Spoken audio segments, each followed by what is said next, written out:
Section 1 एक देश बंटा हुआ, the genesis of the civil rights movement. दोस्तों, अमेरिकी इतिहास में सिविल राइट्स मूवमेंट एक बहुत महत्वपूर्ण अध्याय है। ये बहुत बड़े संघर्ष और बदलाव का समय था। ये मूवमेंट अफ्रीकी अमेरिकियों पर होने वाले अत्याचार की वजह से शुरू हुआ। सदियों तक उन्होंने गुलामी की क्रूरता और उसके बुरे असर झेले। सिविल वॉर के बाद मुक्ति और पुनर्निर्माण के वादे से उम्मीद की किरण जगी। हालांकि इस उम्मीद को जल्द ही कड़े विरोध का सामना करना पड़ा। साउथ में जिम क्रो कानूनों का दौर शुरू हुआ। इन कानूनों का मकसद अफ्रीकी अमेरिकियों को वोट देने से रोकना और उन्हें अलग थलग करना था। सिविल राइट्स मूवमेंट इसी नस्लवाद के खिलाफ एक सीधा जवाब था। इसका मकसद था कि अलगाव को खत्म किया जाए और सभी नागरिकों को समान अधिकार और अवसर मिले।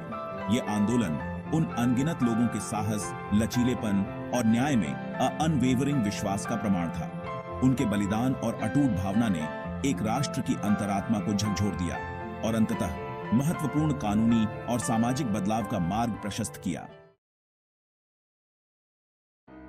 सेक्शन 2 अलगाव के बीच reconstruction and its aftermath. Civil war के बाद के समय को रिकंस्ट्रक्शन कहा जाता है। इस समय देश को फिर से बनाने और घाव भरने की उम्मीद थी। लक्ष्य था कि पहले गुलाम रहे लोगों को समाज में पूर्ण नागरिक के रूप में शामिल किया जाए। संविधान में संशोधन पारित किए गए। इन संशोधनों ने गुलामी को समाप्त कर दिया, कानून के तहत समान सुरक्षा की गारंटी दी और अफ्रीकी अमेरिकी पुरुषों को मतदान का अधिकार दिया। हालांकि रिकंस्ट्रक्शन प्रगति और गहरे प्रतिरोध दोनों का समय साबित हुआ। दक्षिणी राज्यों ने ब्लैक कोड लागू किए। इन कोड का उद्देश्य अफ्रीकी अमेरिकियों की स्वतंत्रता को प्रतिबंधित करना और श्वेत वर्चस्व को बनाए रखना था।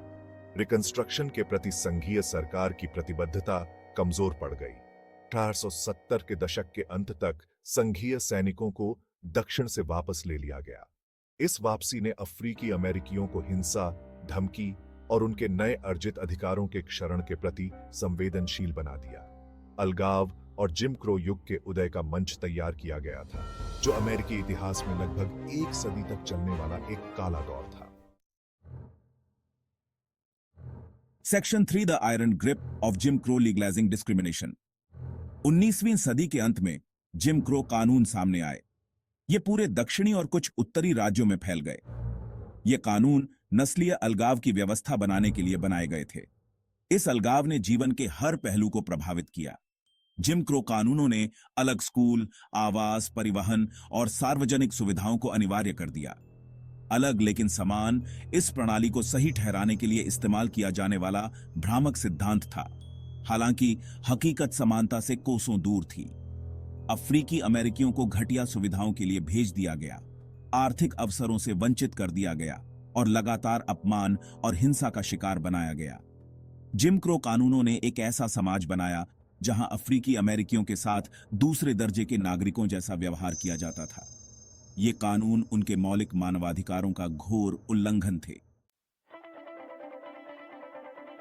Section 4 early voices of dissent challenging the status क्वो।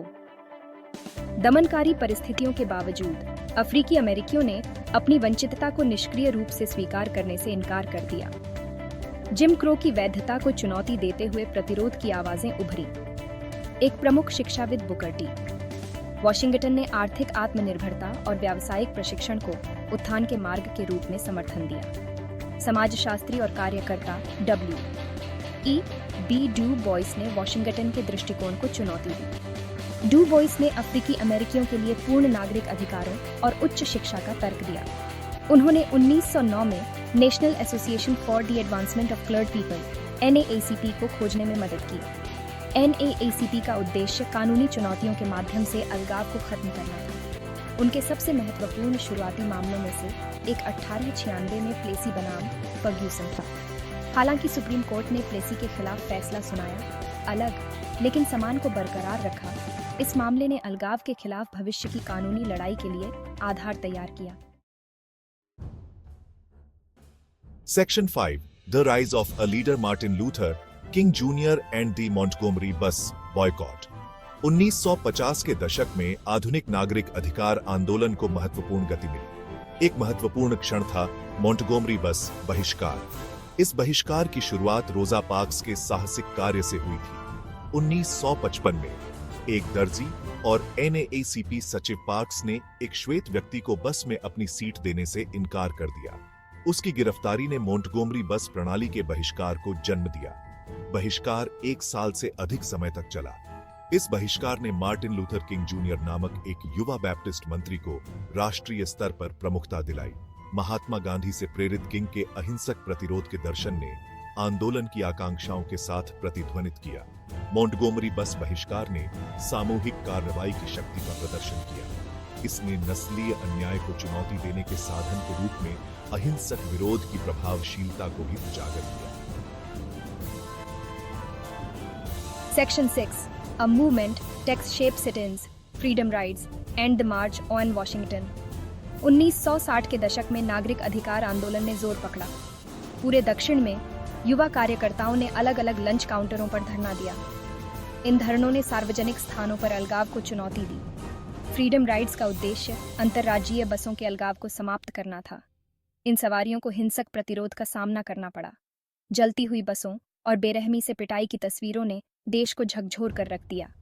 1963 में नौकरियों और स्वतंत्रता के लिए वॉशिंगटन में हुए मार्च ने 2.5 लाख से ज्यादा लोगों को देश की राजधानी में आकर्षित किया। यह नागरिक अधिकार आंदोलन का एक महत्वपूर्ण क्षण था। मार्टिन लूथर किंग जूनियर के आई हैव अ ड्रीम भाषण ने आंदोलन के लक्ष्यों को व्यक्त किया। इन घटनाओं ने नागरिक अधिकारों के कानून के लिए सार्वजनिक समर्थन को बढ़ावा दिया। उन्होंने राष्ट्रीय और अंतर्राष्ट्रीय दर्शकों के सामने अलगाव की क्रूर वास्तविकताओं को उजागर किया। Section 7 Landmark Legislation, the Civil Rights Act of 1964 and the Voting Rights Act of 1965। नागरिक अधिकार आंदोलन के अथक दबाव के कारण महत्वपूर्ण विधायी जीत हासिल हुई। 1964 का नागरिक अधिकार अधिनियम एक ऐतिहासिक उपलब्धि थी। इस अधिनियम ने नस्ल, रंग, धर्म, लिंग या राष्ट्रीय मूल के आधार पर भेदभाव को गैरकानूनी घोषित कर दिया। इसने सार्वजनिक स्थानों पर अलगाव को समाप्त कर दिया। इसने रोजगार भेदभाव पर भी प्रतिबंध लगा दिया। 1 साल बाद 1965 का मतदान अधिकार अधिनियम पारित किया गया। इस अधिनियम का उद्देश्य उन कानूनी बाधाओं को दूर करना था जो अफ्रीकी अमेरिकियों को अपने मतदान के अधिकार का प्रयोग करने से रोकती थी। ये अधिनियम अमेरिका में नस्लीय समानता प्राप्त करने की दिशा में महत्वपूर्ण कदम थे। वे उन नागरिक अधिकार कार्यकर्ताओं के बलिदान और अटूट प्रतिबद्धता का प्रमाण थे जिन्होंने न्याय और समानता के लिए अथक संघर्ष किया। Section 8 Beyond the Headlines Recognizing the Unsung Heroes। जहां आंदोलन में मार्टिन लूथर किंग जूनियर का नेतृत्व केंद्रीय था, वहीं उन अनगिनत गुमनाम नायकों को पहचानना भी महत्वपूर्ण है जिन्होंने नागरिक अधिकारों की लड़ाई में योगदान दिया।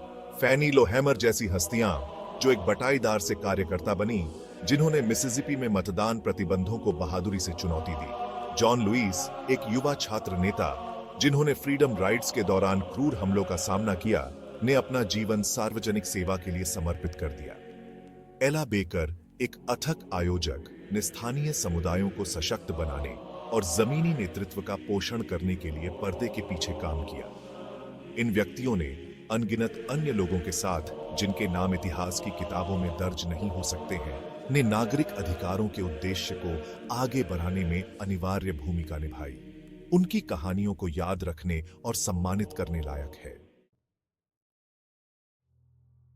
Section 9 Facing Down Opposition, the Backlash Against Equality। नागरिक अधिकार आंदोलन को श्वेत वर्चस्ववादी समूहों और उन व्यक्तियों के भयंकर विरोध का सामना करना पड़ा जो यथास्थिति बनाए रखना चाहते थे। कू क्लक्स क्लैन, एक श्वेत वर्चस्ववादी आतंकवादी संगठन, ने अफ्रीकी अमेरिकियों और उनके सहयोगियों को आतंकित करने के लिए हिंसा और धमकी का इस्तेमाल किया।